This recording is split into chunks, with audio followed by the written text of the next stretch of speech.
श्रेयांश वशिष्ठ जी बेंगलोर से। राधे राधे महाराज जी, आपके चरणों में कोटि कोटि प्रणाम।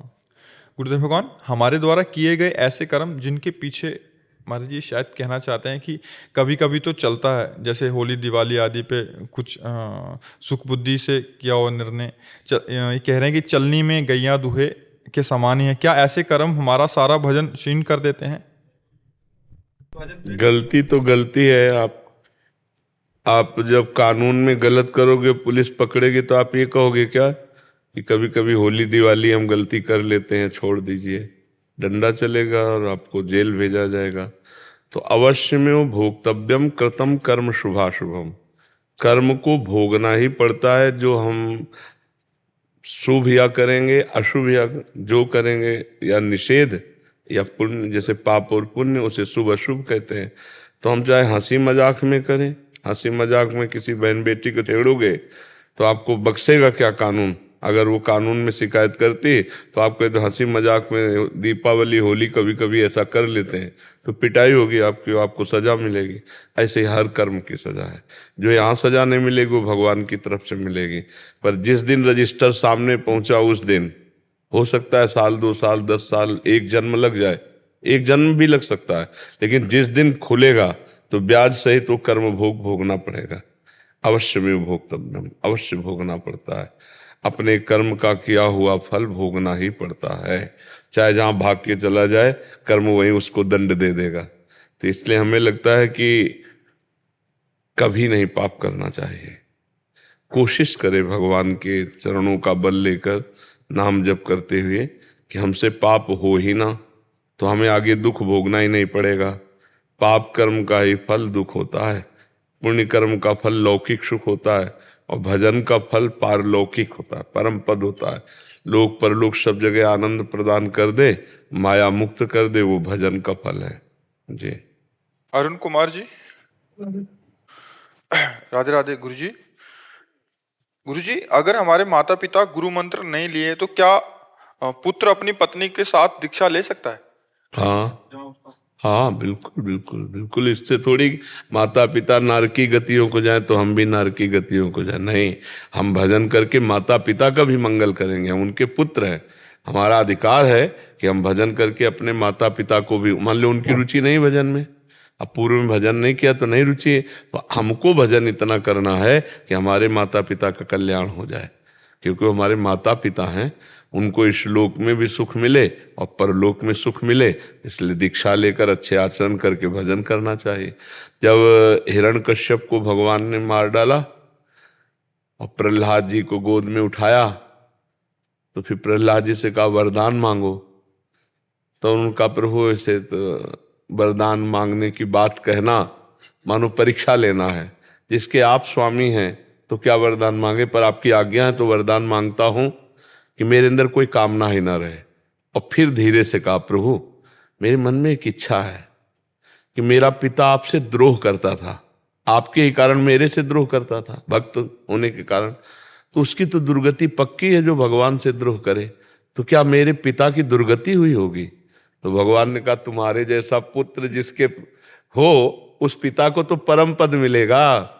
तो ये अगर पिता भजन नहीं करता है और पुत्र भगवान का भजन करता है तो पिता की भी सदगति हो जाती है। तो आपका परम कर्तव्य है कि आप किसी संत महात्मा के शरणागत होकर भजन पद्धति से भजन करें और अपने माता पिता का परम मंगल करें।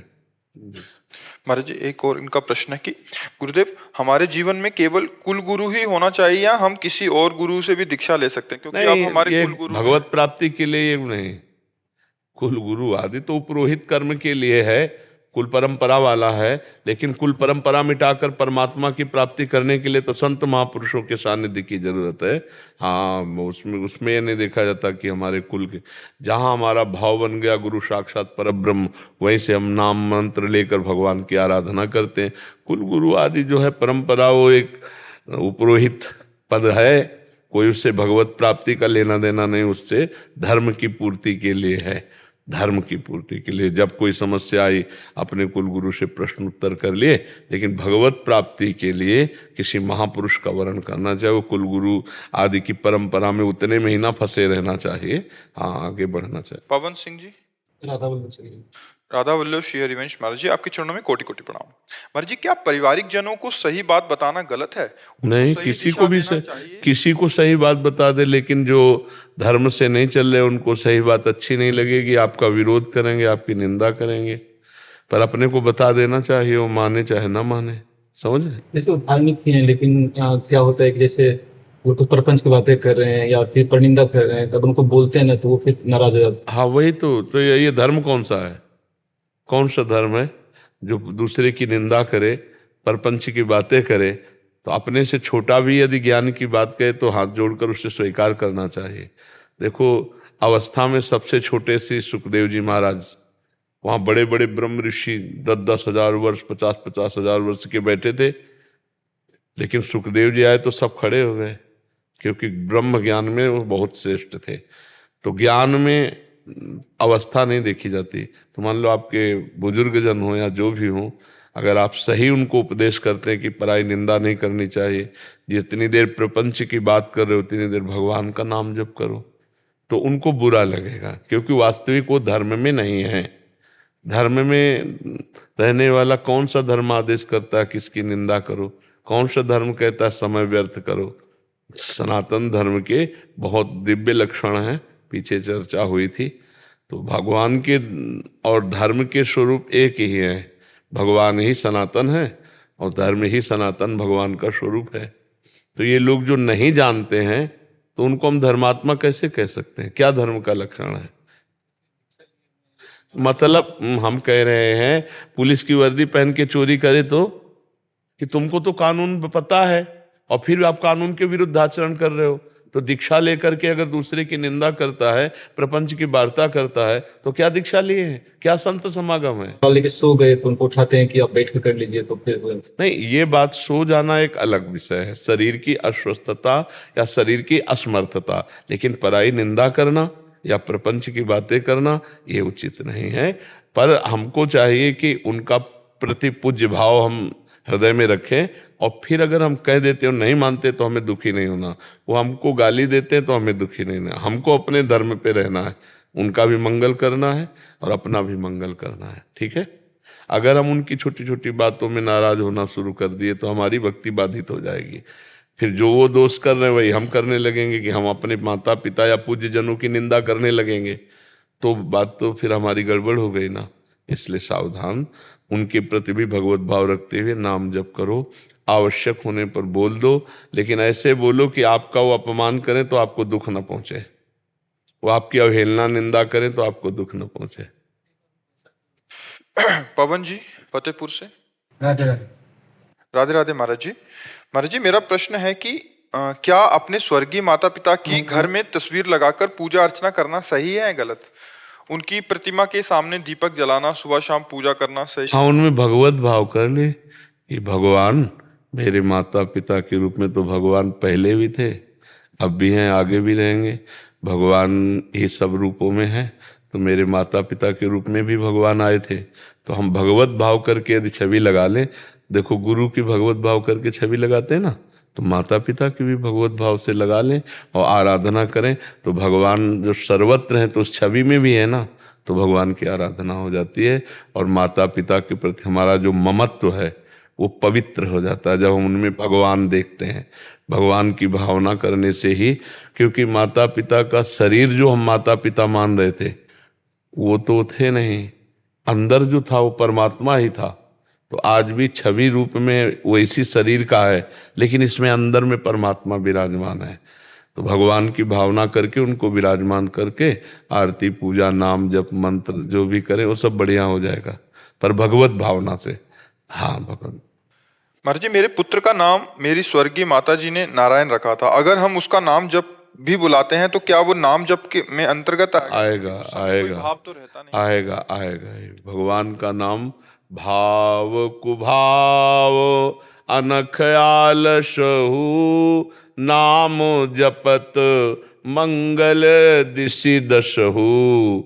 जब ठाकुर हरिदास जी को कोड़े लग रहे थे तो मारने वाले जो जल्लाद थे कहते थे हरि बोल कहता है, तब वो मुड़ के देखते, उनके चेहरे की तरफ कहते तुम्हारा भगवान कल्याण कर देंगे, क्योंकि किसी भी बहाने से सही तुमने हमारे भगवान श्री हरि का स्मरण किया। तो हम घर में अवध कुमार, राम कुमार, कृष्ण कुमार ऐसे जो नाम रखते हैं वो इसीलिए कि गृहस्थी में विशेष बैठकर भजन नहीं होता, तो कम से कम बालकों के बुलाने में ही भगवान नाम हो जाए। और गाँव की पद्धति थी, जब एक दूसरे से मिलते थे तो राम राम भैया, नहीं तो 2 बार वो बोला, 2 बार वो बोला, राम राम राम राम, ऐसे बड़ा पवित्र व्यवहार था। अब आजकल वो चला हाय कि दुर्भाग्य है तुम्हें देखा हाय। नहीं, हाय का मतलब क्या होता है? हाय तो गांव में तब बोली जाती थी जब कोई हाय ऐसा हो गया, और तो आजकल बोला हाय, तो हाय का मतलब क्या है? अरे भाई राधे राधे बोलो, राम राम बोलो, कृष्ण कृष्ण बोलो, आपकी वाणी पवित्र हुई, सामने वाले की श्रवणेंद्री पवित्र हुई। और 2 बार वो बोलता था, जैसे बोले राम राम भैया तो बोले राम राम राम राम। अब देखो 6 बार नाम हो गया भगवान का। इसी तो हर उत्सव में, हर बातचीत में देखो, सबसे बड़ा शोक का स्थान मृत्यु है। हमारे यहाँ वहाँ भी भजन होता था, राम नाम सत्य है, सत्य बोलो मुक्ति, भगवान के नाम का उच्चारण होता। तो किसी भी बहाने से भगवान के नाम का उच्चारण किया जाए वो मंगल ही होता है। वो चाहे कुभाव में ही क्यों ना हो, उपहास में क्यों ना हो, परिहास या अवहेलना में भी क्यों ना हो, भगवान का नाम सत्य वस्तु अपना प्रभाव दिखा के रखती है।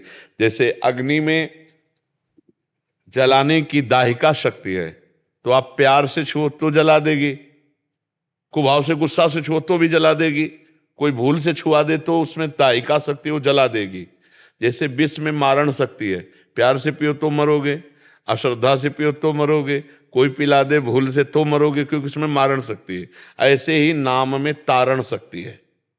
भाव कुभाव न खालसहु, नाम जपत मंगल दिशि दसहु। पुत्र के बहाने ही तो नारायण बुलाया था अजामिल ने, अब भगवान का परम पद मिला, अंतिम समय उच्चारण कर लिया। तो भगवान के नामों का उच्चारण करना परम मंगलमय है, और इसीलिए नाम उच्च कोटि के ब्रह्म ऋषियों से रखवाए जाते थे, भगवान के संबंध के, शास्त्र संबंध से नाम, जिससे हमारी वाणी पवित्र हो। अब तो आधुनिकता बढ़ रही, तो अब ऐसे नाम रखे जाते हैं जिनका कोई मतलब ही नहीं है। पहले नाम बहुत सोच समझ के पूरे जीवन के लिए नाम रखा जाता था। तो भागवतिक नाम रखने से और पुकारने से मंगल होता है, पक्का मंगल। कभी कभी गुस्से में कुछ बोलते हैं बच्चे को, तो थोड़ा मन में आता है कि वही नाम भगवान का है, उसी नाम से उसको डांट। हाँ, पर नाम भगवान का है, पर भाव हमारा पुत्र का है, तो डांट पुत्र पे जा रही, भगवान पे ले जा रही। और ये हमारी सेवा है। जैसे मानो शिष्य को गुरु दोष दृष्टि से देख सकता है कि क्या दोष हमारे शिष्य में है, और उनसे डांट सकता है। ऐसे पिता माता अपने पुत्र के दोष दर्शन करके उसे निर्दोष बनाने के लिए डांटते हैं। तो ये सेवा है हमारी। जरूरत पड़ेगी कटु वचन बोलेंगे, जरूरत पड़ेगी तो हमें शासन में लेना होगा ना। जैसे माता पिता का पुत्र के प्रति, गुरु का शिष्य के प्रति, अध्यापक का विद्यार्थी के प्रति, यह है कर्तव्य है। तो वो अपने गुस्सा दिखाना उसका कर्तव्य है। अपने लोग डांट के बल पे ही कल का पूरा पाठ याद करके ले जाते थे, क्योंकि डांट पड़ेगी, 2-4 छड़ी पड़ेंगी, तो उसी के भय से खेलना कूदना बंद करके पाठ में कि हमको जो दिया गया है काम नित्य दिनचर्या में वो कर। तो माता पिता का भय ना हो तो पुत्र बर्बाद हो जाए, और गुरु का भय ना हो तो शिष्य परमार्थ पे चल ही ना पावे। तो अगर ये कानून का भय, समाज का भय ना हो तो दुष्टता फैल जाए। भय बहुत पवित्र वस्तु है। 3 दिन हो गए भगवान श्री राम को विनय करते हुए, लेकिन समुद्र नहीं आया। ले बोले राम सकोप तब बिन भय होए न प्रीत, लक्ष्मण बाण सरासनानु, शोषों वारिद विशिक्र सानु, सठ सन विनय कुटिल सन प्रीति, सहज कृपन सन सुंदर नीति, ममता रथ सन लाभ अग्निबाण अभी सोखते। और ले आ गया। अरे भैया 3 दिन से उपवास राम जी कर रहे तो आ जाते भाई, लेकिन भय के बिना तो ये भय दिखाने से अगर हमारा कर्तव्य पूरा होता है तो हमें दिखाना चाहिए, भय का नाटक करना चाहिए, जिससे हमारे बच्चे, हमारा परिवार, हमारे धर्म की रक्षा होती रहे। भय बहुत पवित्र करने वाली वस्तु है, और भय भगवान से भी मिला देती है। जो सभी तावा शरणाई रखियो ताई प्राण की नहीं। भगवत शरणागति भी भयभीत पुरुष के हृदय में आती है, तो बहुत अच्छी बात है। पर क्रोध ना करे, क्रोध का स्वांग करे, क्रोध ना करे तो और अच्छा रहेगा। मानव कोहली जी। राधे राधे राधे महाराज जी। महाराज जी, त्याग कैसे संभव है? किसी भी चीज का त्याग कैसे संभव है? जब गरिष्ठ वस्तु मिलती चली जाती है तो हल्की वस्तु का त्याग होता चला जाता है। श्रेष्ठ वस्तु, गरिष्ठ वस्तु, महत्वशाली वस्तु मिले तो लघु वस्तु का त्याग होता चला जाएगा। जैसे गांव के बच्चे गुड़ का सीरा खा रहे हैं, उन्हें रबड़ी चटाओ, फिर वो गुड़ की तरफ देखेंगे भी नहीं। ऐसे ही जब हम परमात्मानंद की वृत्ति धारण करते हैं तो हमारे हृदय में त्याग अपने आप उदय हो जाता है। निम्न भोगों का, बिना परमात्मा चिंतन के, बिना परमात्मानंद की अनुभूति के त्याग नाटक हो सकता है, त्याग नहीं। तन छाड़े मन गई रहे, दोनों ही दुख होए। त्याग का मतलब होता है भोग में प्रियता है पर मैं भोगूंगा नहीं, क्योंकि मुझे परमात्मा प्राप्ति करनी है, इसे त्याग कहते हैं। और भोग की प्रियता ही खत्म हो गई, उसे वैराग्य कहते हैं। और भोगानुभूति ही खत्म हो गई, उसे उपरति कहते हैं। त्याग, वैराग्य, उपरति, तीन इसके वैराग्य की श्रेणियां हैं। पहले में है कि भोगूंगा नहीं पर सुख बुद्धि है, दूसरे में सुख बुद्धि का ही त्याग हो गया, तीसरे में भोग वस्तु है भोगने वाली, इसका भी भान नष्ट हो गया, उसे उपरति कहते हैं। तो हमें जब भगवदानंद की अनुभूति की चाह होगी तो इस चाह में इतनी ताकत है कि बड़ी बड़ी चीजें वो त्याग देगा। और कहीं भगवदानंद की अनुभूति हो गई तब तो ब्रह्मादिक के भोग सब विषम लागत ताय, नारायण ब्रजचंद की लगन लगी ही जाए। उत्तम त्याग उसी को प्राप्त होता है जो भगवदानंद का लोभ जग जाए या भगवदानंद की अनुभूति हो जाए। तो उत्तम आनंद प्राप्त होने पर अधम का त्याग अपने आप हो जाता है। उत्तम वस्तु की प्राप्ति पर अधम वस्तु की त्याग अपने आप हो जाती है वृत्ति। तो ये जितने विषयानंद हैं ये क्षणिक हैं और तृष्णा प्रदान करने वाले हैं। भोगे हुए विषय को बार बार भोगने की इच्छा का नाम तृष्णा है। तो त्याग होना असंभव है तब तक जब तक भजन नहीं है। और जहां भजन या भगवत प्राप्ति की लालसा या थोड़ा भी भगवदानंद, तो अपने आप ये सब त्याग हो जाता है। लोक परलोक के समस्त भोगों का सब स्वाप्निक नजर आने लगते हैं। रमा विलास राम अनुरागी, तजत बमन जिम जन बड़भागी। कोई बड़भागी जन भगवदानंद का अनुभव करने वाला लक्ष्मी के विलास को ऐसे त्याग देता है जैसे बमन को त्याग दिया जाता है। बमन उल्टी हुई तो दोबारा देखने ऐसे मलवत, बमनवत, विश्वत, तीन शब्द शास्त्रों में आए हैं त्याग के। एक तो घृणास्पद भाव एकदम जागृत हो गया, समस्त विषयों से आप नहीं भोगना, यह है बमनवत। और मलवत, जैसे आप सुबह मल त्याग करते हैं, उसका कोई महत्व नहीं, उसकी कोई चर्चा नहीं, उसका कोई स्मरण नहीं, ऐसे मलवत त्याग। और विश्वत, इनमें बड़ा जलन है, बड़ी अशांति है, बड़ी कामना है, बड़ी तृष्णा है। नाना विष खा लेना अच्छा, लेकिन विषय सेवन ना करना, ऐसी उसके हृदय में भावना आती है, ये सब विष है। तो अब वो कैसे उनका सेवन करेगा भोगों का, क्योंकि उसके अंदर मलवत भावना आ गई, वमनवत भावना आ गई, विश्वत भावना आ गई।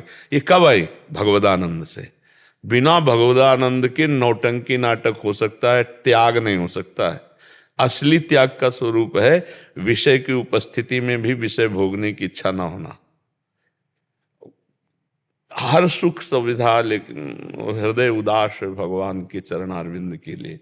जैसे भरत जी को भरद्वाज ऋषि के आश्रम में सब सुविधा सिद्धियों की, लेकिन भरत जी का मन बिल्कुल नहीं, भगवान के वियोग में था ना, तो कुछ भी, कोई भी आकर्षण रिद्धि सिद्धि का नहीं हो पाया।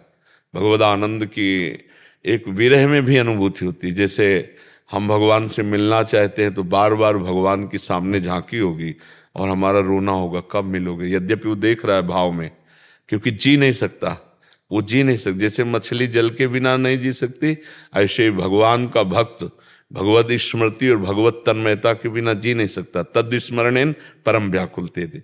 अब कुछ भी त्याग उसके लिए सब सहज सरल है, क्योंकि वो सच्चिदानंद गाढ़ रस को जानना चाहता है या पाना चाहता है या पा गया। तो ये छिछले क्षणिक नाशवान भोगों की तरफ उसकी वृत्ति ही नहीं जाएगी। और अगर अभी जाती है तो केवल बातचीत है, अभी परमार्थ नहीं है, नहीं तो नहीं जाएगी। मतलब शुद्ध परमार्थ के पथिक का हृदय ऐसा रहता है जैसे दीवाल घड़ी का सेल हटा लो तो सेकंड की मिनट में, घंटे की घंटे हिलेगी नहीं। ऐसे ही उसका मन, बुद्धि, चित्त सब परमात्मा में। सेल खत्म, त्रिगुण का सेल खत्म, माया का अब उच्छा नहीं। जाहि न चाही कबहु कछ तुम सन सहज सने, बसो निरंतरता सुर सो राउर निज गे। चाह मिट गई तभी तो महात्मा होता हो, चाहे पैंट शर्ट में क्यों ना हो। महात्मा चाह मिटा दे, चाह मिट्टी चिंता मिट्टी मनुआ बेपरवाह। तो ये चाह तभी मिटती जब भगवदानंद की अनुभूति होती है। बिना भगवदानंद के पाखंड का बोलबाला रहता है, दंभ दिखावा, नौटंकी, नाटक और भोगना वही विषय सेवन। क्योंकि इंद्रियां प्रमथम स्वभाव की होती है। अगर भगवदानंद नहीं मिला तो मन मना खष्टान इंद्रियां प्रकृति स्थान कर सकती, ले वहीं जाएगा। तो बात करेगा त्याग की और क्रियाएं होंगी भोग की। इसी को दंभ कहते हैं। दंभ कहते हैं जो है नहीं बोलना दिखाना। लेकिन असलियत में जब तक भजन नहीं होगा तब तक मन को विषयों से नहीं रोका जा सकता। और भजन होगा तो रुचि ही नहीं रह जाएगी। खुद आप जब करके देखना, रुचि ही नहीं रह जाएगी। मतलब जैसे स्वप्न में जब हम लड्डू खा रहे होते हैं तो बड़ा स्वाद और पेट भर रहा होता है, लेकिन जगने के बाद ना लड्डू में आस्था रहती है ना पेट भरा रहता, सबका सब झूठा होता है। ऐसे ही होता है, जे ही जाने जग जाए हेराई, जागे जथा स्वपन भ्रम जाए। असली त्याग है भगवदानंद की अनुभूति। काव्या जी। श्री हरिवंश महाराज जी वो एक ऐसी कौन सी वस्तु है या कौन सी बात है जो श्री जी को बिल्कुल नहीं पसंद? विस्मरण, प्रभु का विस्मरण श्री जी को पसंद नहीं। हर समय भगवत स्मृति में तन्मय रहो। श्री जी को सबसे बड़ी सेवा हो रही, सबसे बड़ा भोग लग रहा है, सबसे बड़ी आराधना हो रही, अखंड स्मृति। गोपी जनों ने श्री जी की कृपा से यही प्राप्त किया। मुरारि पादार्पित चित्त वृत्ति, ये विक्रेतु कामा खिल गोप कन्या, मुरारि पादार्पित चित्त वृत्ति। गोपी प्रेम की ध्वजा, गोपी जैसा प्रेमी मिलना। लेकिन स्थिति कहाँ है, किस बात की प्रेम की ध्वजा है कि मुरारि पादार्पित चित्त वृत्ति। एक एक वृत्ति श्री कृष्ण में समर्पित है, ये श्री जी को पसंद है। और एक भी वृत्ति प्रभु के विमुख जाए, ये श्री जी को पसंद नहीं। देखो श्री जी कह रहे, मोह को तो भावती ठोर, प्यारे के नयनन में, प्यारो भयो चाहे मेरे नैनन के तारे। मेरे तन मन प्राण हूँ ते प्रीतम प्रिय, अपने कोटिक प्राण प्रीतम मोर सोहारे। ऐसे प्रीतम का विस्मरण बर्दाश्त नहीं श्री जी को। वो चाहे साधक हो चाहे कोई हो, अगर स्मरण परायण है तो श्री जी की कृपा में डूब रहा है, और विस्मरण है तो अभी श्री जी को पसंद नहीं। वो श्री जी की कृपा का अनादर किए हुए है। श्री जी की कृपा का आदर है हर समय हरि स्मृति सर्वविपद विमोक्षणम, यस्य स्मरण मात्रेण जन्म संसार बंधनात् विमुच्यते नमस्तस्मै विष्णवे प्रभु विष्णवे। हर समय भगवान का स्मरण मात्र समस्त समाधान का समाधान है। भगवान का अखंड स्मृति ये जीवन का सार है। हमारे संतों ने जो अनुभव किया, शास्त्रों में जो पढ़ा और खूब भ्रमण करके संतों का संग किया, तो सार बात मिली है भगवत स्मृति। और अर्जुन जी को क्या प्राप्त हुआ गीता सुनने के बाद? नष्टो मोहा स्मृति लब्ध्वा तत्प्रसादाल मयाच्युता। हे अच्युत, आपकी कृपा प्रसाद से स्मृति, ये सब सार बात है। चाहे क्रियारत हो या क्रिया रहित हो, आपका तार एक तार भगवत स्मरण, बस सब शास्त्रों का सार हमने पाया है। बैठे हो, खड़े हो, चल रहे हो, क्रियावान हो या अक्रिय हो, बैठे ठाड़े परे उताना, कबीर कहां हम रहें ठिकाना। हर समय भगवत स्मृति, हर समय नाम जब चल रहा है, सब ये श्री जी को पसंद है। श्री जी को एक बात पसंद नहीं, भगवत विमुक्ता, ये पसंद नहीं। अन्नू सिंह जी। राधा वल्लभ श्री हरिवंश महाराज जी।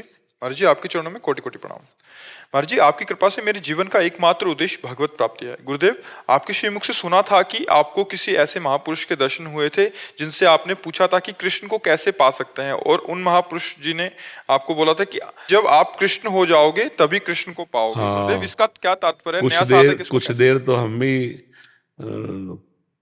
शब्द में घुसे कि कृष्ण बन जाओगे तब कृष्ण की प्राप्ति, मतलब क्या हो सकता है। पर थोड़ी देर में फिर उत्तर आने लगा कि जिसका मन कृष्णमय, बुद्धि कृष्णमय, चित्त कृष्णमय, अहम कृष्णमय, वो ही कृष्ण का साक्षात्कार कर सकता है। ये उन महापुरुष का इशारा था कि जब तुम कृष्ण बन जाओगे तब कृष्ण का साक्षात्कार। तो भगवत साक्षात्कार तभी होता है जब तन्मया स्थिति होती है। तन्मया मन कृष्णाकार, बुद्धि कृष्णाकार, चित्त कृष्णाकार, कृष्ण के सिवा कुछ रहा ही नहीं हृदय में, तब भगवत साक्षात्कार होता है। जब इतना चिंतन गाढ़ कि न शरीर का चिंतन, न भोगों का चिंतन, न दुनिया का चिंतन, केवल कृष्ण में। जैसे पीछे वाले बैच में बताया था कि गोपियां प्रेम की ध्वजा हैं। क्या स्थिति है? वो जा रहे हैं दही बेचने, तो इतना कृष्णाकार भाव है कि दही ले ले की जगह कहते कोई गोविंद ले ले, कोई दामोदर ले ले, कोई माधव ले ले। विक्रेतु कामा खिल गोप कन्या, मुरारी पादार्पित चित्त वृत्ति, दध्यादिकम मोह वशाद वोचद, गोविंद दामोदर माधवेति। कितना कृष्णाकार वृत्ति है कि वो कहना चाहती है कोई दही ले ले तो निकलता है कोई गोविंद ले ले, कोई दामोदर ले ले, कोई। तभी तो उद्धव जैसे परम ज्ञानी महात्मा गोपी जनों की चरण धूल की ऐसा भगवान से प्रेम कि संसारिक शब्द भी नहीं निकल रहा, केवल भगवान का ही नाम। बेच रहे हैं, क्रिया संसारिक है, दही बेच रहे, लेकिन दही ले ले, दही ये नहीं, जगह नहीं रह गई, ना ही न रहे हेमा ठौर, तो निकलता है गोविंद ले ले, दामोदर ले ले, माधव ले ले। ऐसी कृष्णाकार वृत्ति ही कृष्ण का साक्षात्कार कराती है। जब हमारा चित्त एकदम भगवान में तन्मय रहे, भगवान के चिंतन में कभी कभी चिल्ला चिल्ला के रोने की इच्छा हो कि कब मिलोगे। ये सब चलता रहेगा। रोज शाम हो रही, रोज दिन हो रहा है, रोज वही दिनचर्या हो रही है। कोलू के बैल की तरह हमारी दिनचर्या चले, लेकिन आप कब मिलोगे?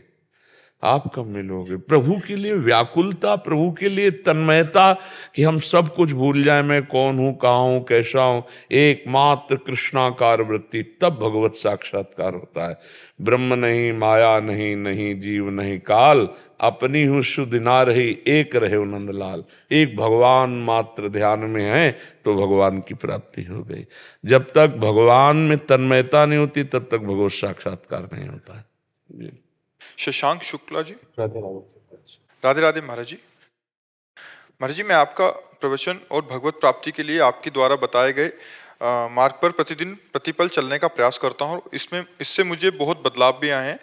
महाराज जी मेरा प्रश्न है कि जैसे कि आपने कई बार बताया कि अपना ऑफिस का कार्य करते हुए भी नाम जप करते रहो, वैसे ही मैं प्रतिदिन ऐसा अभ्यास करता हूँ और रात को सोने तक नाम जप का अभ्यास भी करता हूँ। परंतु मुझे कई बार अपने कार्य क्षेत्र और कई जगहों पर बहुत क्रोध आ जाता है, जिसके कारण मुझे कई बार ऐसा लगता है कि मेरे में अहंकार है। मैं रोज अपनी पूजा में प्रभु से अहंकार रहित जीवन जीने का क्रोध को शासन में लीजिए। अगर क्रोध आता रहा तो भजन में उन्नति नहीं होने देगा।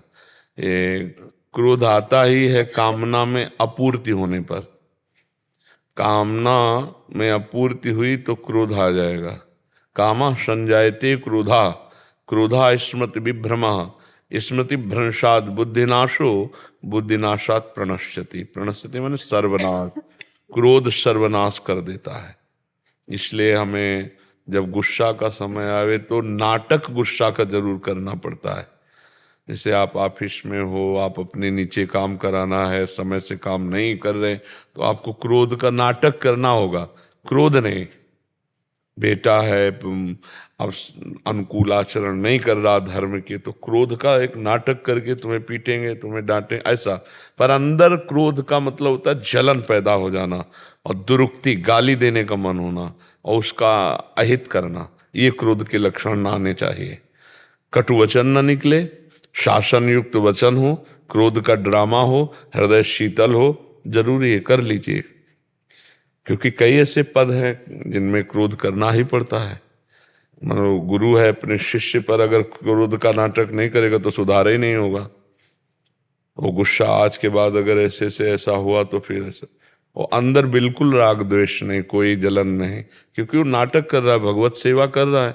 तो ऐसे आप करो, क्या जाता है, क्रोध का नाटक करो, क्रोधी मत हो। सामने से जो आपको सेवा मिली है उस सेवा कराने के लिए यदि थोड़ी देर नाटक करना पड़े गुस्सा का तो कर लेते हैं, कोई परेशानी नहीं। जगन नाटक में थोड़ी देर के लिए क्रोध का रोल कर लेते हैं, लेकिन आंतरिक क्रोध नहीं होना चाहिए। आंतरिक क्रोध से भजन में बाधा पड़ जाएगी। उड़िया बाबा जी ने कहा कि 1 महीने में 1 बार यदि क्रोध कर ले तो भजन की उन्नति क्षीण हो जाती है, तो 12 महीने में 12 बार कर ले तो फिर कहाँ लाभ मिलेगा। तो क्रोध से हमारी हानि ही है। हमको और दूसरों को भी मंगल में बनाने के लिए हमें क्रोध का शमन करना पड़ेगा, पर जरूरी जहां हो वहां क्रोध का नाटक करना ही चाहिए। जैसे पिता को अपने पुत्र को, गुरु को अपने शिष्य को, समाज के पदों में बैठे हुए अपने अनुगामियों को सुधारने के लिए फिर वो थोड़ा सा क्रोधावेश, क्योंकि बिनु भय होए न प्रीति। अगर भय नहीं होगा, सबको पता हो जाए कि ये तो क्षमावान है, क्षमा कर देगा, तो आपके सामने ही अधर्माचरण करने लगे। और जब पता है कि बहुत कट्टर स्वभाव है, बहुत कठोर है, लेकिन आप हृदय से भले कठोर नहीं, तो बहुत सावधान होकर कार्य करेगा सामने वाला। तो ऐसे ही अपने पदाधिकार का प्रयोग करते हुए दूसरों से जो सेवा कराना है उसमें हो सकता है क्रोध का नाटक करना पड़े, पर क्रोध न करे, क्रोध का नाटक कर ले।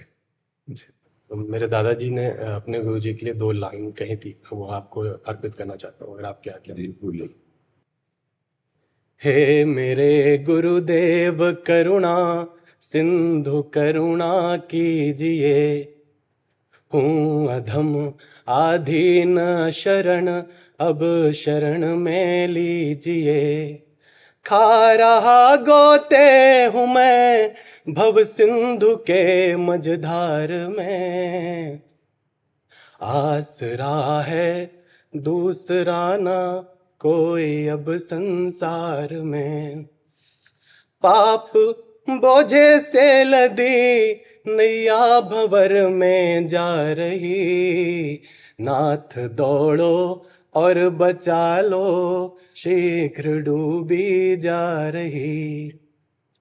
हर तरफ भगवन भटक कर ली शरण अब आपकी, पार करना या न करना दोनों मर्जी आपकी, पार करना या न करना दोनों मर्जी आपकी।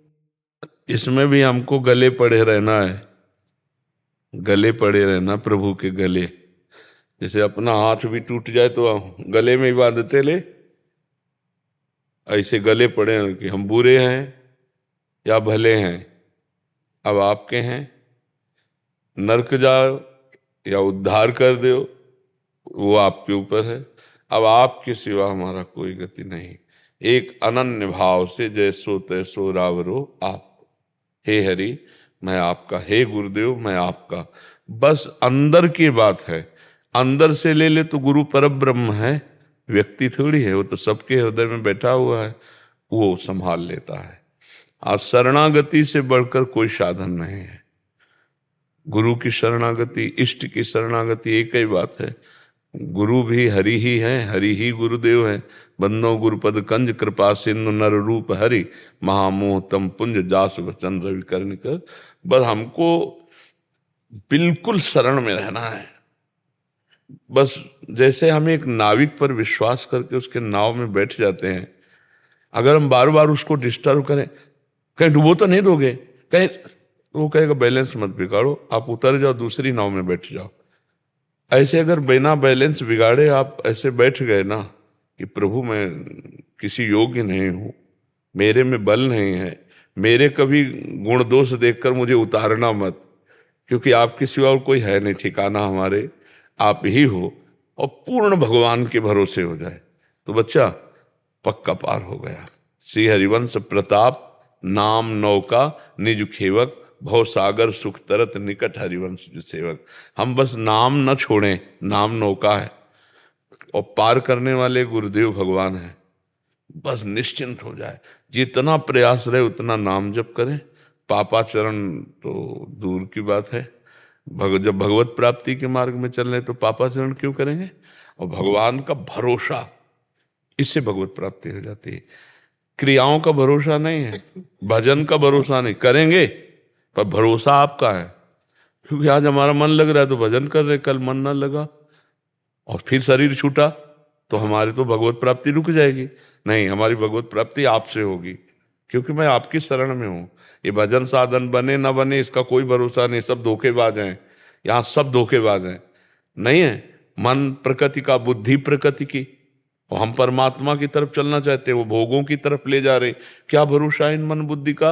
हे नाथ मैं आपकी शरण में हूँ, आप ही। तो ऐसे साधक का परम कल्याण हो जाता है, क्योंकि भगवान अंदर की बात देखते हैं। रात न प्रभु चित चूक किए की, करत सुरत सैबार हिए की। भगवान उसकी चूक की तरफ नहीं देखते, उसके हृदय की तरफ देखते। इसने हृदय में क्या ठाना है कि हे प्रभु मैं आपका हूँ, आपके सिवा कोई नहीं, तो फिर मेरी जिम्मेवारी बनती है। इसमें जो त्रुटियां हैं वो मेरे द्वारा छूट दी गई, इसलिए त्रुटियां हैं। नहीं, अगर हम शासन से हेर दें तो माया कोई त्रुटि पैदा ही नहीं कर सकती। काम क्रोध लोभ मोह मद मत्सर हमारे हृदय में आ नहीं सकते। यदि नाथ आप डांट देते तो ये क्यों आते? अब आपने छूट दे दी तो हम तो है ही हैं दीनहीन, हमारे को रौंद देंगे ये। आप अगर छूट दोगे तो रौंद देंगे हमें, और यदि आप छूट नहीं दोगे तो हमारी तरफ देख भी नहीं सकते, क्योंकि आपके हैं हम, आपके हैं। बस ये अंदर ठसक लानी है शरणागति में, ये ठसक लानी, मैं प्रभु का हूँ, मैं गुरुदेव का हूँ। मिलना ना मिलना इनसे कोई महत्व नहीं रखता, ये अंदर का समर्पण होता है। इसी अंदर के समर्पण से भगवत प्राप्ति होती है, अंदर का समर्पण। बाहरी क्रियाएं हो सकता है कल ना हो पावे हमसे, शरीर है, लेकिन अंदर की शरणागति भगवत प्राप्ति कराती है। जिस समय भगवान का भक्त भजन करने लायक नहीं रहता, ऐसी पीड़ा होती है, कई रोग होते हैं, मृत्यु के समय भयावह स्थिति होती, उस समय स्वयं भगवान उसका स्मरण बन जाते हैं। जो स्मरण वो करता रहा ना, राधा राधा राधा, अब स्वयं भगवान राधा राधा राधा स्फुरित हो गए, तब अंतिम में भगवत प्राप्ति। भगवत प्राप्ति भगवान की कृपा से होती है, और वो कृपा हम पर है, और हम केवल भगवान के गले पड़ जाएं। आपके सिवा कोई हमारा है नहीं, हम किसी लायक नहीं, हम किसी लायक नहीं, आपके सिवा कोई हमारा है नहीं। इससे पक्का भगवत प्राप्ति हो जाती। पर ये अंदर की बात है, जबान से नहीं, अंदर की बात। अंदर ही बात बैठ गई, यार मेरे बस की बात नहीं। पहाड़ का पहाड़ काम क्रोध लोभ मोह मद मत्सर, हम इनको पलटा दें, हमारे दम नहीं। बस हे हरि हरि शरणम हरि शरणम हरि शरणम, जीव का निस्तार हो जाता है। अगर जीव को धोखा मिलता है तो अहंकार के कारण, अहंकार भगवान के चरणों में समर्पित हो गया, परम मंगल हो गया, परम कल्याण हो गया। कौशल ठाकुर जी। जी हरिवंश महाराज जी कह रहे हैं कि आपका सत्संग 2 साल से सुन रहे हैं, आप में गुरु भाव है। वृंदावन धाम की ऐसी निष्ठा और भाव सुनकर इनके हृदय में बहुत प्रेम जागृत हुआ है वृंदावन धाम। तो ये आपसे एक आज्ञा लेना चाहते हैं कि अभी ये 4 बच्चों के साथ, पत्नी के साथ वृंदावन वास नहीं कर सकते, इतना अर्थ आदि नहीं है। तो ये कह रहे हैं कि मैं अकेला ऑटो टैक्सी यहाँ कुछ टमटम चला के अकेला यहाँ वास कर सकता हूँ। परिवार का पोषण, क्योंकि जब बच्चे हैं तो उनका पढ़ाना लिखाना ब्याह बर करना, तो ये भी देखना है कि अगर वो कर्तव्य ना बना तो ये ठीक नहीं है। क्योंकि वो कर्तव्य, जैसे आपको माता पिता ने पढ़ा के पुष्ट किया बड़ा किया, ऐसे आपका कर्तव्य है कि उन बच्चों को, अब अगर आप छोड़ के भागते हैं तो सोचो उनका क्या दोष, दोष तो आपका ही होगा। फिर यहाँ चित्त नहीं लगेगा, अपराध बन जाए तो यहाँ भी चित्त नहीं लगेगा। तो हमें लगता है कि अभी आते जाते रहो और कुछ संतान के लिए व्यवस्था करो, फिर आकर अखंड वास कर लो। पर पहले बच्चों के कर्तव्य का फटाफट पालन करो, जैसे बन पावे तैसे, क्योंकि वो कर्तव्य है। अगर आप हमारे वचन प्रमाण मानेंगे तो हमको वही बोलना है जो शास्त्र आज्ञा करता है। या हमने ऐसे नहीं कह सकते आओ आओ वृंदावन वास करो, बहुत बढ़िया बात है। नहीं, बहुत बढ़िया बात है, लेकिन उससे जोर की बात यह है कि आपका पहले कर्तव्य है, आपके बच्चे हैं, आप उनको छोड़ करके वृंदावन वास करें, ऐसे हम कभी अनुमति नहीं देंगे। उनका व्यवस्था करके, और वो घर परिवार में सब स्वीकृति हो गई कि अब आप जा सकते हो, संन्यास ले ले, कोई परेशानी नहीं। अनुमति लेकर के ही, अनुमति ना हो तो फिर अपने कर्तव्य का जो त्याग करके फिर वो सफल नहीं होता है। सफल वही होता है जो अपने कर्तव्य का पालन करते हैं। अब जैसे हम लोग बचपन से भागे, हमारा कोई कर्तव्य नहीं, एक ही कर्तव्य था, भगवत प्राप्ति, क्योंकि और भाई हैं, परिवार है, सब है, हम बीच से खसक लिए, भगवान ने तो बचपन से भागे। अब हमारा ना लड़का ना बच्चा ना कोई कर्तव्य, ना कोई, रात दिन एक ही कर्तव्य, भजन, भगवान के मार्ग में बस चलना। अब आपने गृहस्थी स्वीकार की, बच्चे पैदा किए, तो अब उनके कर्तव्य का पालन करना होगा। बीच में छोड़ के जानने से आप भजन में अच्छे भजनानंदी नहीं हो सकते, आपको भगवत प्राप्ति में बाधा हो जाएगी। एक ऋषि थे, कश्यप नाम के ऋषि, महाभारत में प्रसंग में आता है। तो उनके बूढ़े माता पिता थे, आंखों से दिखता नहीं था, तो छोड़ दिए उनको और तपस्या के लिए गए। वो अकेले लड़के थे, बूढ़े माता पिता दिखता था नहीं, माता पिता को छोड़ दिया और तपस्या करने गए। तो एक दिन एक वृक्ष के नीचे बैठे थे, धूप के कारण छाया लेने के लिए, तो ऊपर से एक बगुली होती, वो बैठ कर पीट कर दिया। तो उनको बहुत गुस्सा आया, ऐसे देखा तो बगुली जल के राख हो गई। उनको लगा कि हमारी तपस्या सिद्ध हो गई, हम बहुत। तो एक घर में गए तो नववधू निकली, कहा महात्मा जी रुकिए, अभी लाती हूँ भिक्षा। अब उनको दरवाजे में रोकी, दूसरे दरवाजे से उसके पति आ गए, और वो पतिव्रता थी, पति को भगवान मानती थी।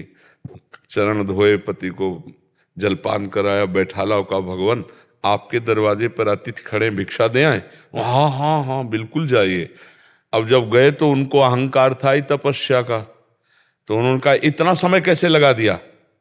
तो उनका भगवान शांत शांत, हमारा धर्म है पहले पति का आदर करना, पति के घर में हो इसके लिए दूसरे नंबर पर आपका आतिथ्य सत्कार करना। तो उनका तुमने ऐसा वैसा महात्मा जान लिया क्या? तो उनका नहीं नहीं मुझे पता है, तुम उस वृक्ष की बगुली मत समझो कि तुम देखोगे भस्म हो जाओगी। तो उनको लगा ये घटना कौन जानता है, केवल अभी जानते थे।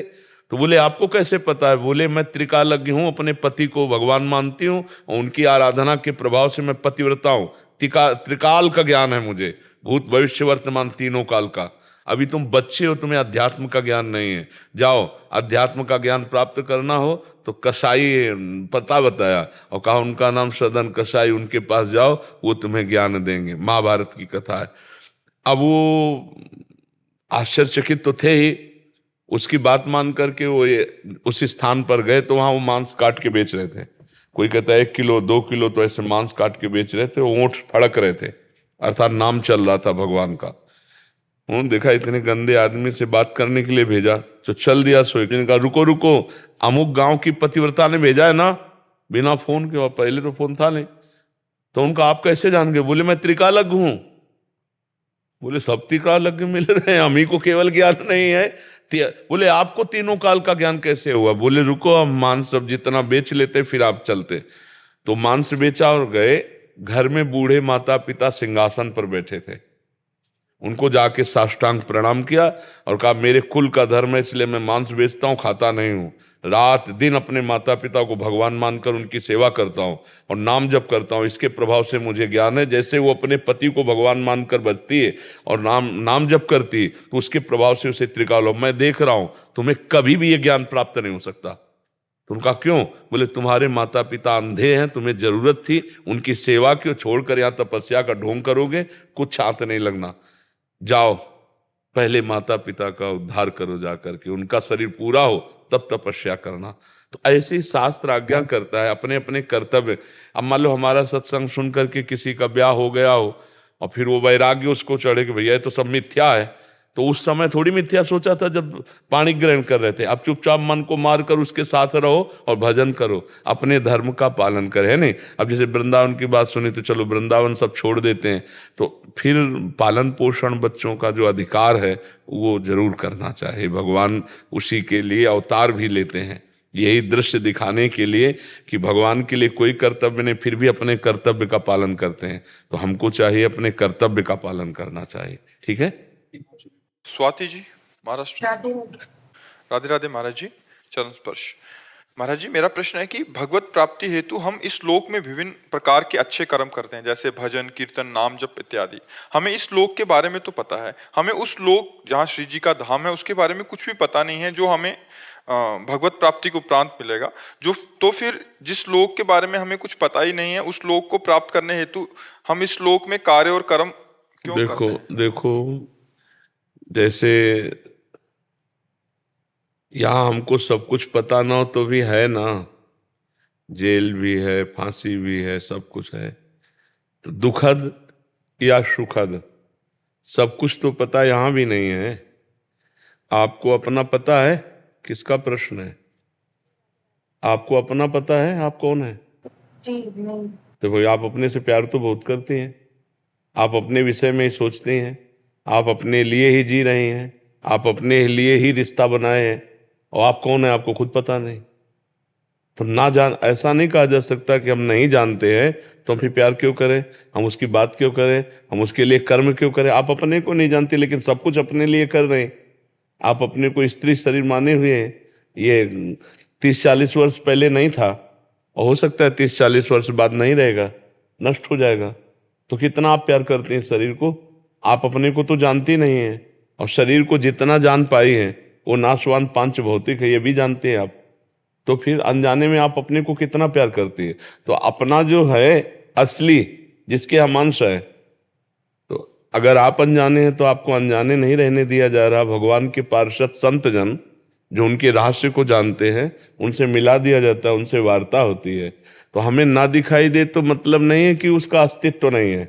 जैसे हम अपने को नहीं देख सकते लेकिन हम हैं, ऐसे ही भगवान को अभी नहीं देख सकते लेकिन भगवान है। अगर हम बुरा करेंगे तो दुख भोगना पड़ता है, अच्छा करेंगे तो सुख भोगना पड़ेगा। और सुख दुख दोनों से बढ़ करके आनंद में जाना है तो भगवान के लिए ही हमें जीवन जीना पड़ेगा, तभी हम माया मुक्त होंगे। नहीं अन्य योनियों में भयानक कष्ट पीड़ाएं सहेंगे। हमारे बहुत से पाप हैं जो हमें दंड देने के लिए उत्साह युक्त हैं, समय पर आकर वो हमें दंड देंगे। कैसी कैसी दुर्गति, एक्सीडेंट हुआ, हाथ पैर टूट गए, एक्सीडेंट हुआ, कैसे भयानक भयानक कष्ट, अब पूरा जीवन बर्बाद, भोगना पड़ेगा ना। तो है कोई मालिक, संसार का मालिक है। अगर कह दो कि हमें परिचय नहीं है तो शास्त्र और संत जन परिचय दे रहे हैं। शास्त्र पढ़ो, संत जन को सुनो, तो आपको परिचय मिल जाएगा कि भगवान है, कहीं और बाहर नहीं है, तुम्हारे हृदय में है, चराचर जगत में है, सर्वत्र है, भगवान है। अब अगर उन है का अनुभव ना होता तो हम लोगों का जीवन बर्बाद हो गया होता, क्योंकि हम इस लोक के किसी कार्य में लगे नहीं, केवल भगवान में लगे। तो अगर वो ना होते तो अब तक निर्णय निकल आता, इतने दिन थोड़ी टिका जाता है बिना सुख के। मान लो अब इसकी जो 55-60 की जो भी आयु हो और बचपन से निकले थे तो पूरा जीवन निकल गया। अगर वो ना होते, वो ना मिले होते, ना आनंद दिए होते, अपना परिचय ना जनाए होते, तो फिर जीवन बर्बाद था कि नहीं बर्बाद। तो हम क्यों तुम्हें फंसाते। लेकिन हम कहते हैं कि हम निहाल हो गए, अंदर से बाहर से सर्वत्र से आनंद ही आनंद है। किडनी फेल है फिर भी आनंद है, मृत्यु का रोज कष्ट है फिर भी परमानंद है। तो अगर वो भगवान ना होते, तुम दूर हो, ये शरीर हमसे दूर है, लेकिन भगवान इतने नजदीक है कि तुम्हें कैसे बताएं। अगर वो ना मिलते, ना होते, तो फिर सब बकवास हो जाता ना जीवन। तो इसीलिए विश्वास माना जाता है, और विश्वास मान करके, जैसे रोग दिखाई तो नहीं दे रहा पर अनुभव में आता है कि ले आता है। बुखार दिखाई दिया क्या कि भाई राधे राधे हमारा नाम बुखार है, बुखार दिखाई दिया। कितने ऐसे रोग हैं दिखाई देते हैं। अब किडनी फेल दिखाई थोड़ी दे रही है, फेल है, रोग है। तो कुछ चीजें ऐसी हैं जो हमको माननी होती है। डॉक्टर बोलता है आपको बुखार, बोले हमारी श्रद्धा नहीं क्योंकि हमने देखा नहीं। तो तुम्हारी श्रद्धा तुम्हारी रग रग में चढ़ा बैठा है, तुम्हें पीड़ा देगा, श्रद्धा से क्या। भगवान को पुकारो, भगवान के चरणों का आश्रय ले लो, तो इस दुखद संसार से बच जाओगे।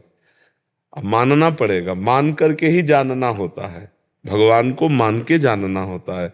जैसे डॉक्टर हमें दवा देता है, हम श्रद्धा करके ले लेते हैं, वो कहता है अमुक रोग है, हम श्रद्धा करके ले, वो पैसा भी लेता है, फीस भी लेता है। तो संत जन तो फीस नहीं लेते, और वो बता रहे हैं कि भव रोग की अचूक औषधि भगवान का नाम है, भगवान है। तो भगवान के लिए करना अत्यंत आवश्यक है, क्योंकि वही हमारे जीवन के निर्णायक है। वही हमारे सब पापों को क्षमा करके, परम पवित्र करके और अपने धाम में रख लेंगे। देखो जाना यहाँ से है ना सबको, तो कहाँ जाना है? कहीं तो जाना है ना। पहले इतनी बात तो समझना, यहाँ से जाना है। अपने बुजुर्ग लोग गए, आपको भी जाना है, तो कहाँ जाना है? बोले पता नहीं। नहीं पता है, जो कर्म करोगे उसके अनुसार स्वर्ग नरक अन्य लोकों में, अगर भजन करोगे तो भगवान को प्राप्त होगे। तो इसलिए भजन करो जिससे भगवान की कृपा प्राप्त हो। ऐसा नहीं कि हम बिना जाने कुछ करते ही ना हो, ऐसा नहीं कि हम जिसको जानते नहीं उसके विषय में कुछ नहीं करते। बहुत से ऐसे पॉइंट हैं जिनको हम बिल्कुल नहीं जानते और पूरे समर्पित हैं अपने जीवन को, अपने शरीर को, अपने रोगों की निवृत्ति को। जैसे मान लो पति है, पुत्र है, आप क्या जानते हो? केवल बाहरी शरीर को ही तो जानते हो। उसमें जो चैतन्य घन आत्मा है, परमात्मा है, उससे तो कोई मतलब नहीं। और देखो शरीर से प्यार करते हो, और जब वो चला जाता है तब शरीर से प्यार बंद कर देते हो। फिर उससे पूछो कि जो अंदर था उससे कुछ तुमने प्यार किया नहीं, तो उसके जाने से परेशानी क्या? जिसको हमने जाना नहीं, जिससे हमारा प्यार नहीं, वो चला जाए तो परेशानी क्या? और शरीर से प्यार किया, तुम्हारे सामने पड़ा है, बोले नहीं वो चला गया, इसका मतलब अनजाने में भी आप परमात्मा से प्यार करते हैं।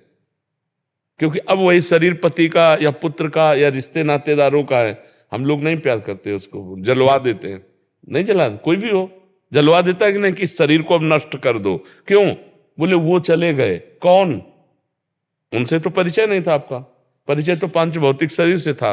लेकिन अनजाने में भी, हम अज्ञान में भी भगवान की ही आराधना कर रहे हैं। सब कोई भगवान से ही प्यार करता है। अगर भगवान अंदर से चले जाएं तो आप अपने बच्चे को गड़वा देंगी, जलवा देंगी। आपके पति, आपके पत्नी के, आपके परिवार, रिश्ते नातेदारों के बीच में वही भगवान है।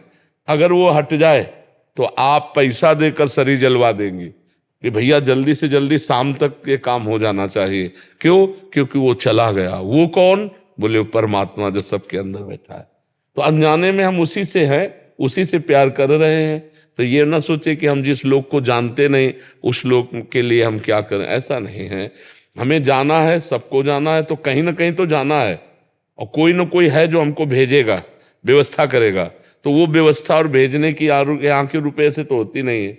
उसके लिए तो नाम जप करना होता है, राधा राधा राधा, कृष्ण कृष्ण कृष्ण। तो नाम जप करो और ये भावना मानो कि भगवान है, भगवान है। वो सर्वत्र है तो मंगल होने लगेगा, अपना मंगल हो जाएगा। उसमें कोई भगवान को लाभ नहीं है। हमारे ऐसा मानने से भगवान को लाभ नहीं, इसमें परम लाभ हमें है। तो मान लीजिए, हमारी बात मान लीजिए, संशय छोड़िए।